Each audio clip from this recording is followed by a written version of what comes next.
Hello everyone, welcome back.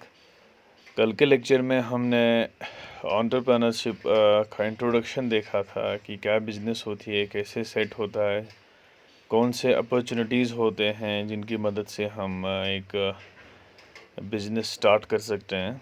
ठीक है, तो आज के लेक्चर में उसी सिलसिले को हम आगे बढ़ाएंगे। तो सबसे पहला जो आज का हमारा टॉपिक है that is role of an entrepreneur. ठीक है, ये जो एंटरप्रेन्योर होता है इसका रोल क्या होता है, ये क्या करता है। ठीक है, इसका बिजनेस में क्या रोल है, इसका जो बहुत सारी जो आने वाली एक्टिविटीज़ है जो हम इस लेक्चर में पढ़ेंगे, इसका क्या रोल होता है उसमें। ठीक है, सबसे पहले इनका रोल ये है कि इनको एक आइडिया डेवलप करना है। ये मैंने आपको कल ही बताया था कि इनोवेशन। ठीक है, एंटरप्रेन्योर का नाम तभी इनको पड़ेगा जब इनके पास एक आइडिया होगा। ठीक है, उस आइडिया को डेवलप करना, उस आइडिया को दिमाग में लाना, this is the first criteria of an entrepreneur. एक एंटरप्रेन्योर का पहला आइडिया यही है कि आइडिया होना चाहिए इसमें। नेक्स्ट है to combine the factors of production. ठीक है, इनको क्या होना चाहिए, अपने दिमाग में ये सेट होना चाहिए कि हाँ, मैं जो प्रोडक्शन करूँगा, मैं मेरे पास लैंड है, मेरे पास लेबर है, मेरे पास उस चीज़ के लिए पैसा है, इन्वेस्टमेंट है। ठीक है, मुझे लैंड कहाँ से आएगा, मुझे लेबर कहाँ से आएगा, मुझे स्पॉन्सर कौन करेगा, मतलब मुझे पैसे कौन देगा। To risk their initial investment if the business idea fails. इनको ये भी होना चाहिए, इनके दिमाग में ये भी होना चाहिए, इस चीज़ के लिए तैयार होनी चाहिए कि हाँ, अगर ये हमारा बिज़नेस फेल हो गया, ठीक है, इनिशियल इन्वेस्टमेंट जो ये करेंगे, क्या पता बिज़नेस फेल भी हो सकता है। ठीक है, रिस्क होती है ये, तो ये लोग इस चीज़ के लिए भी तैयार होनी चाहिए। To use their initiative to make decisions on finance, hiring staff etcetera. इनको ये भी डिसीजंस में इनको पहले प्लान करना है कि हम क्या इनिशिएटिव लेंगे। ठीक है, फाइनेंस कौन करेगा, हम स्टाफ कहाँ से हायर करेंगे, कैसा स्टाफ हायर करेंगे, ये चीज़ें माइंड में रखनी है सबसे पहले।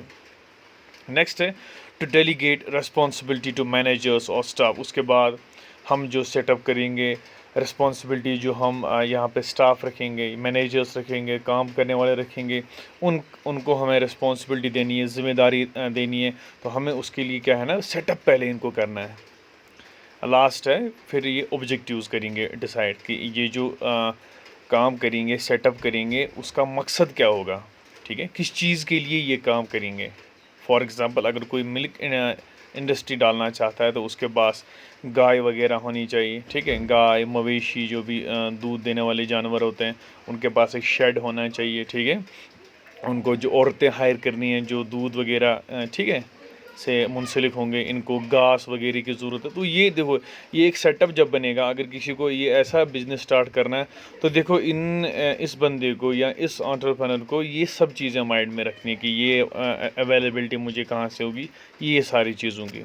ठीक है, नेक्स्ट है बेनिफिट्स ऑफ एंटरप्रेन्योरशिप। ये जो एंटरप्रेन्योरशिप है, इनके इसके बेनिफिट्स क्या है। देखो, ये जो आपके स्क्रीन पे देख रहे हो, ये इनके बेनिफिट्स है। This economic development, social development, improved standard of living, optimal use of resources, more benefits at lower prices। English तो समझ आती होगी आप। इकोनॉमिक डेवलपमेंट, सोशल डेवलपमेंट, ये हम सब डिस्कस करेंगे आगे। सो ये मेन चीज़ है जो बेनिफिट्स ऑफ एंटरप्रेन्योरशिप है। तो सबसे पहले इसमें डिस्कस करेंगे हम इकोनॉमिक डेवलपमेंट। ठीक है, एक जब एंटरप्रेन्योर कोई काम स्टार्ट करेगा, उसकी मदद से इकोनॉमिक डेवलपमेंट कैसे होगी। जब एक एंटरप्रेन्योर कोई बिज़नेस स्टार्ट करेगा, कोई इस्टेब्लिशमेंट स्टार्ट करेगा, कोई सेटअप स्टार्ट करेगा, क्या होगा कि वो, मैंने कल के लेक्चर में भी आपको बताया था कि जो प्रोडक्ट्स है, जो चीज़ें हैं, अवेलेबल कराएगा वो कस्टमर्स को। ठीक है, तो इससे क्या होगा, जब वो अवेलेबिलिटी कराएगा कस्टमर्स को, कस्टमर्स जो पहले वो चीज़ यूज़ ही नहीं कर रहे होते, जब अब उनको डोर स्टेप पे वो चीज़ मिल रहा है, तो ज़्यादा यूजेज होगी।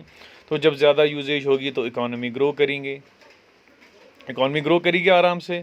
ठीक है, और इसमें इकॉनमी डेवलपमेंट में एक और चीज़ है, जब एंटरप्रेन्योर बिज़नेस को ग्रो करेंगे, ठीक है, तो जो इन्वेस्टर्स होते हैं, जिनके पास पैसा होता है, वो उनकी बिज़नेस में पैसा लगाएंगे अपग्रेड करने के लिए। ठीक है, फॉर एग्ज़ाम्पल मैं आपको ये बताऊंगा, अगर किसी का छोटा सा दुकान है, चाय की दुकान किसी ने खोली है फॉर एग्ज़ाम्पल, तो चाय की दुकान में ये है कि वो चाय स्नैक्स बेच रहा है, तो उसकी चाय फेमस होगी। ठीक है, अब उनके पास पैसे नहीं हैं। ठीक है, चाय की दुकान डाली है, उनके पास पैसे नहीं हैं, कोई थर्ड पर्सन जिसके पास पैसे है वो क्या करता है, वो उसमें इन्वेस्टमेंट लगाता है, ले भाई मैं तुम्हें इतना पैसा दे रहा हूँ, ठीक है। और जब वो उतना पैसा देता है वो वहाँ पे कुछ एडिशन करता है। एडिशन का मतलब क्या है, वो कोल्ड ड्रिंक्स भी बेचता है, वो मोमोज भी बेचता है, वो बिरयानी भी बेचता है चाय की दुकान के साथ साथ। तो उसने एक होटल सा जो है क्रिएशन हो गई। तो ये कैसी क्रिएशन होगी, ये क्रिएशन होगी जब एंटरप्रेन्योर ने काम शुरू किया था, उसके बाद किसी बंदे ने फाइनेंस किया, पैसे दिए उसको, इन्वेस्टमेंट किया उसके काम में। तो ऐसे क्या होगा, पहले वो चाय बेचता था, उसके बाद धीरे धीरे बिरयानी, मोमोज, ठीक है। इकॉनमी, ये जो उसका बिजनेस ग्रो हो गया, जब उसका बिजनेस ग्रो हो गया तो इकॉनमी ग्रो हो जाती है, ठीक है। नंबर सेकंड है सोशल डेवलपमेंट। सेम चीज़ यही है, शुरू में कुछ नहीं होता है, शुरू में बिजनेस स्मॉल होता है, ठीक है, शुरू में एक छोटा मोटा काम होता है, लेकिन बाद में जब वो फ्लरिश करता है, लोग उसमें इन्वेस्टमेंट करते हैं, वहाँ क्या होता है, जॉब क्रिएशन होती है। पहले वो बंदा अकेले चाय बेचता था, अब क्या है, अब वो चाय भी बेचता है, अब उसको मोमोज़ के लिए अलग बंदा रखना है, कोल्ड ड्रिंक्स के लिए अलग बंदा रखना है, वहाँ पे जो स्टाफ है होटल में वो रखना है। पहले वो एक बंदा था, अब वो बंदा 5 से 10 बंदों को जॉब प्रोवाइड करता है। तो इससे क्या होगा कि जो 5 और 10 बंदे जो हमारी सोसाइटी में, जो हमारी समाज में थे, जिनको काम नहीं था, उनको काम मिल गया। तो this is social development. Next है इम्प्रूव्ड स्टैंडर्ड ऑफ लिविंग। ये भी मैंने पहले लेक्चर में थोड़ा सा आइडिया दिया था इसका, कि जब क्या होगा ना कि कोई दूर दराज इलाका है, जैसे हमारा स्कूल है, ये एरिया पूरा दूर दराज है, यहाँ पे लोगों को किसी चीज़ की इत्तला नहीं है, पता नहीं है कि हाँ ऐसी चीज़ भी मार्केट में होती है। तो यहाँ पे जब कोई बिज़नेस स्टार्ट करेगा, एंटरप्रेन्योरशिप स्टार्ट करेगा, कोई भी काम स्टार्ट करेगा, तो यहाँ के लोगों को वो चीज़ डोर स्टेप पे पहुँच जाएगी, तो यहाँ के लोग वो यूज़ करेंगे। फॉर एग्ज़ाम्पल जो ये हैंड सैनिटाइज़र्स वगैरह होते हैं, हैंड सैनिटाइज़र, सोप, साबुन वगैरह, यहाँ मतलब अब तो बहुत स्टैंडर्ड लिविंग हमारा इम्प्रूव हो गया, लेकिन ऐसे भी होता है, अभी भी हमारे यहाँ फार फ्लंग एरियाज़ में से घर, बहुत से एरियाज़ ऐसे हैं जहाँ पे साबुन, ये सैनिटाइजेशन, ये जो हाथ साफ़ करते हैं सैनिटाइजर से, मतलब ये नॉलेज नहीं है इस चीज़ की। मतलब ये है कि हमारा स्टैंडर्ड इतना इम्प्रूव नहीं हुआ, अभी अवेयरनेस की ज़रूरत है। तो यहाँ पे अगर क्या करिएगा, कोई भी ऐसी बिज़नेस में सेटअप करेगा कि वो सैनिटाइज़र्स यहाँ पे पहुँचा देगा, लोगों में अवेयरनेस पहुँचेगी, लोग उस चीज़ को यूज़ करेंगे, तो इससे क्या होगा, उनकी लिविंग का स्टैंडर्ड जो है वो इम्प्रूव हो जाएगा। उससे क्या होगा कि जो बीमारियां होती हैं इन चीज़ों से, वो बीमारियां कम हो जाएंगे। सिंपल है, इम्प्रूव्ड लिविंग स्टैंडर्ड का मतलब ही यही होता है कि डिजीज़ कम हो जाए, ठीक है। नेक्स्ट है ऑप्टिमल यूज़ ऑफ रिसोर्सेज। जब एंटरप्रेन्योर कोई काम करेगा, ठीक है, सिंपल सी बात है, अगर कोई भी इस्टेब्लिशमेंट होगी, कोई भी बिजनेस इस्टेब्लिशमेंट होगी, वो अपने फ़ायदे के लिए ही काम करता है। तो कॉमन सी चीज़ है, वो जब अपना फ़ायदा सोचेगा, तो वो जो उसके पास जो है, उसके इर्द गिर्द जो रिसोर्सेज होंगे, ठीक है, रिसोर्सेज मतलब क्या होता है, ज़राए, चाहे वो रिन्यूएबल होंगे, चाहे वो नॉन रिन्यूएबल होंगे, वो क्या करेगा, उनका ऑप्टिमल यूज़ करेगा। ऑप्टिमल यूज़ का मतलब है वो बेतहाशा यूज़ नहीं करेगा, ऑप्टिमल यूज़ करेगा, ठीक है, इन अ गुड वे, इन अच्छे तरीके से यूज़ करेगा, क्योंकि उसको पता है कि अगर वो ऑप्टिमल यूज़ नहीं करेगा तो उसी को घाटा है। तो इसका मतलब है जब एंटरप्रेन्योर काम करेगा, ऑप्टिमल यूज़ ऑफ रिसोर्स हो जाएंगे, उसकी मदद से क्या होगा, रिसोर्सेज हमारी फ्यूचर जनरेशन्स तक कैरी ऑन हो जाएंगे। और इससे क्या होगा कि जो वो चीज़ें बना रहा होगा, जो मैन्युफैक्चरिंग कर रहा होगा, उसके कॉस्ट्स कम होंगे, ठीक है। और जब कॉस्ट्स भी कम होंगे, प्रॉफिट भी इंक्रीज होगा, क्योंकि लोकली मिलता है सब कुछ, ठीक है। नेक्स्ट है मोर बेनिफिट्स एट लोअर प्राइसेस। ये बहुत इंपॉर्टेंट है कि एंटरप्रेन्योरशिप से क्या होता है, ज़्यादा बेनिफिट्स आते हैं कम दाम में। इसकी एक बेस्ट एग्जांपल ये है कि मोबाइल इंडस्ट्री, फ़ोन, जो हम फ़ोन चलाते हैं, जब शुरू शुरू में फ़ोन आए थे तो 20,000, 25,000, 30,000 से कम कोई फ़ोन ही नहीं था। लेकिन उसके बाद जब मार्केट में मतलब बहुत सारे कंपनीज़ आ गई, ठीक है, सैमसंग, ओप्पो, वीवो, रेडमी, ये सारी कंपनीज़ आई ना मार्केट में। शुरू में तो नोकिया और सैमसंग थे, मोनोपोली जैसी थी मार्केट में, जो रेट वो लगाते थे वो रेट होती थी, वो मतलब महंगे थे फ़ोन। अब क्या हुआ, कंपिटिटर्स आ गए मार्केट में, तो आपस में इनको कंपटीशन हो गया।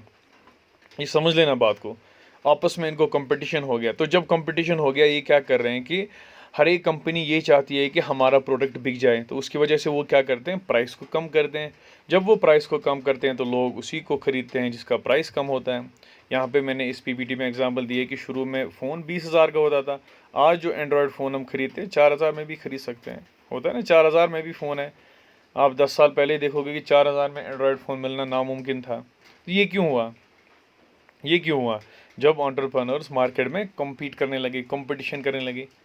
आपने अपने घर में भी देखा होगा, अपने छोटे मोटे गाँव में भी देखा होगा, अगर 3-4 किराना स्टोर्स है, ठीक है, अगर आप एक के पास जाते हो सामान लेने के लिए तो कंपटीशन होता है। अगर एक बोलता है कि मैं 10 रुपये में देता हूँ, दूसरा बंदा ऑटोमेटिकली बोलेगा मैं 9 रुपये में देता हूँ, कंपटीशन हो गया, ठीक है। तो कंपटीशन में क्या होता है कि बेनिफिट्स आते हैं, लोअर प्राइसेस पे घट जाती है प्राइस, जो दाम होता है चीज़ का वो घट जाता है, ठीक है। तो ये कुछ बेनिफिट्स है, आप इसको पूरा देखना वीडियो को भी, और ये पीपीटी जो मैंने बनाई इसको भी, कि जो बेनिफिट्स है एंटरप्रेन्योरशिप की, बेनिफिट्स क्या है और जो रोल है एंटरप्रेन्योर का वो क्या रहता है, ठीक है। Thank you, stay home, stay safe.